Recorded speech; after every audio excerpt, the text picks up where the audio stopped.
নমস্কাৰ, মোৰ নাম দীপা কাংকানী। সৰ্বপ্ৰথম আপোনালোকক চবকে শিল্পী দিৱসৰ শুভেচ্ছা জনালোঁ। আজি আমি ধৰ্মশালাত উপস্থিত হৈছোঁ।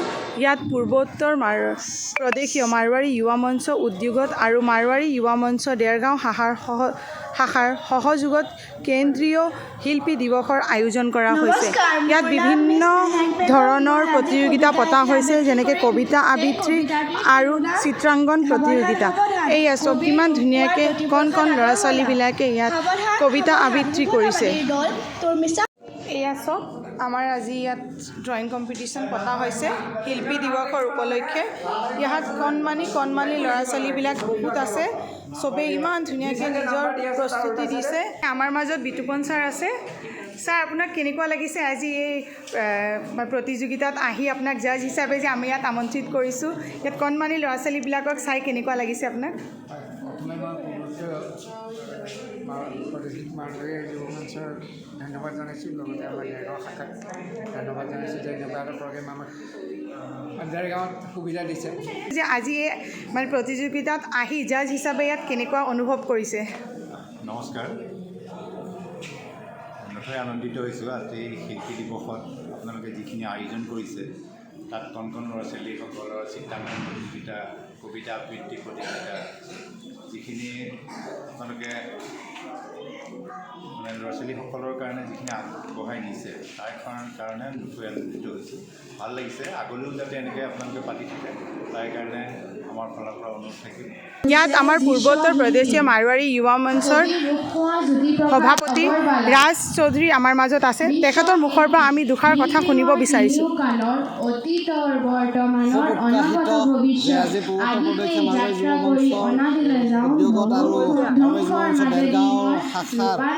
সহযোগত যে আমি কেন্দ্ৰীয় শিল্পী দিৱস পালন কৰিবলৈ সক্ষম হৈছোঁ।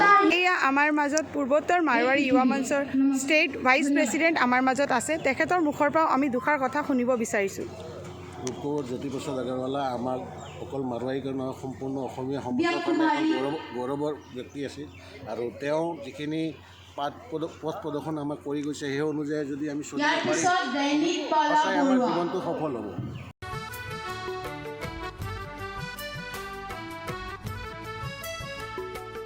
মাজত ৰাজীৱ ছাৰ আছে। তেখেত ইয়াত কবিতা আবৃত্তিৰ প্ৰতিযোগিতাত নিৰ্ণায়ক হিচাপে ইয়াত আছে। তেওঁৰ মুখৰ পৰা আমি দুষাৰ কথা শুনিব বিচাৰিছোঁ। আজি ইয়াত এই পূৰ্বোত্তৰ প্ৰাদেশীয় মাৰৱাৰী যুৱ মঞ্চৰ উদ্যোগত শিল্পী দিৱস অনুষ্ঠিত কৰিছে। ইয়াত আমি কবিতা আবৃত্তিৰ জাজৰ বাবে আহিছিলোঁ। ভালেই লাগিছে। তেওঁৰ মুখৰ পৰা আমি দুষাৰ কথা শুনিব বিচাৰিছোঁ। আজি খ শাখাৰ আয়ুষ চাহু আহি উপস্থিত হৈছেহি। পূৰ্বোত্তৰ প্ৰদেশীয় মাৰৱাৰী যুৱ মঞ্চৰ উদ্যোগত যি শিল্পী দিৱস অনুষ্ঠিত হৈ আছে, তাতে অনুষ্ঠিত হোৱা কবিতা আবৃত্তি প্ৰতিযোগিতাৰ বিচাৰক হিচাপে আমি আজি আছোঁ। খুব ভাল লাগিছে। আমাৰ মাজত উপস্থিত আছে প্ৰদীপ খদৰীয়া ডাঙৰীয়া। তেওঁৰ মুখৰ পৰা আমি দুষাৰ কথা শুনিব বিচাৰিছোঁ। আজি প্ৰাংগণত উপস্থিত হৈ জ্যোতিপ্ৰসাদ আগৰৱালা যি তিথিটো আজি পালন কৰিছে মাৰৱাৰী যুৱ মঞ্চই, এইটো সঁচাকৈ বৰ ভাল লাগিছে।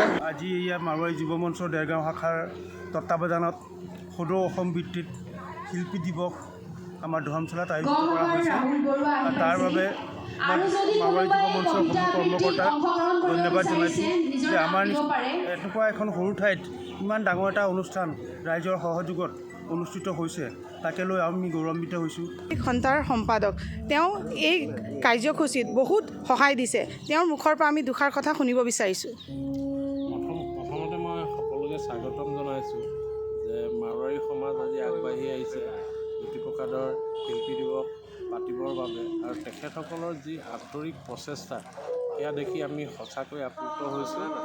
আৰু তেওঁলোকে যি একগোট হৈ ওলাই আহিছে আচলতে শিল্পী দিৱস পাতিবৰ কাৰণে, আৰু তেখেতলোকৰ মহিলাসকলে নিজে কোৰাছ পৰিৱেশন কৰিব, তেখেতলোকৰ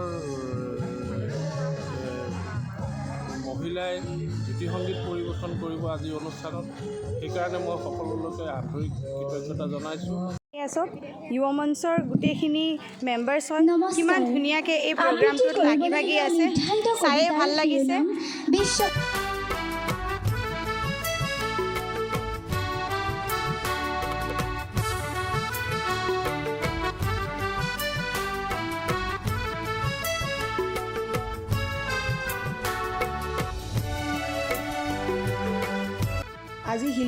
দিৱসৰ উপলক্ষে এয়া আপোনালোকৰ মাজত লৈ আহিছে গীতৰ শৰাই।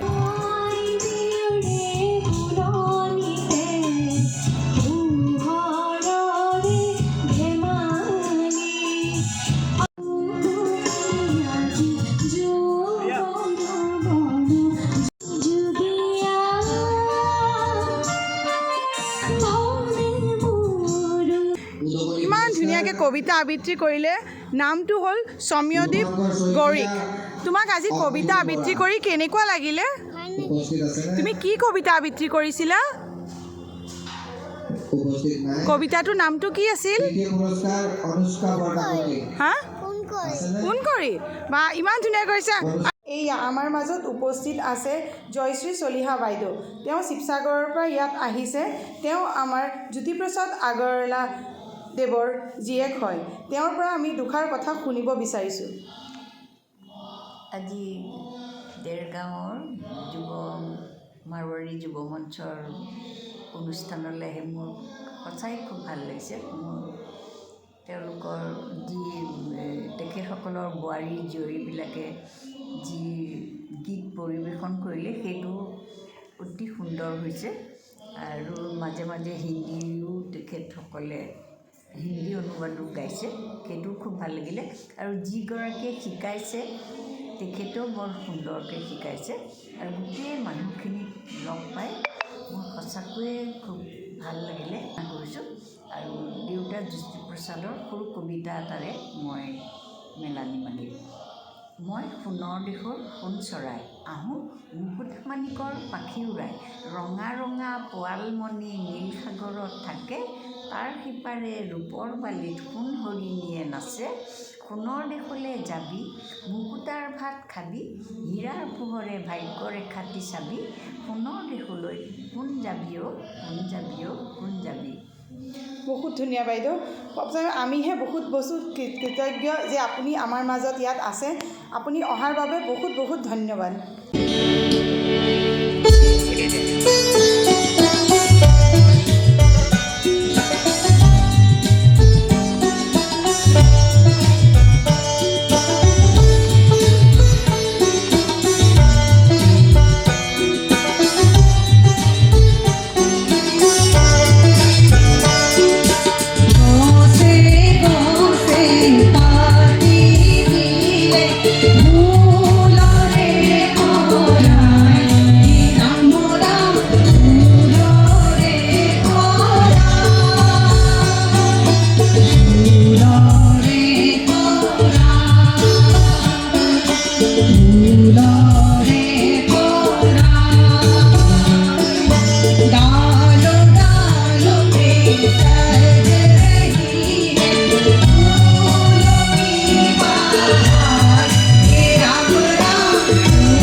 আজি এই অনুষ্ঠানটোত সকলোৱে ইমান সহায় সহযোগিতা পোৱাৰ বাবে সকলোৰে ওচৰত আমি চিৰকৃতজ্ঞ হৈ ৰ'ম।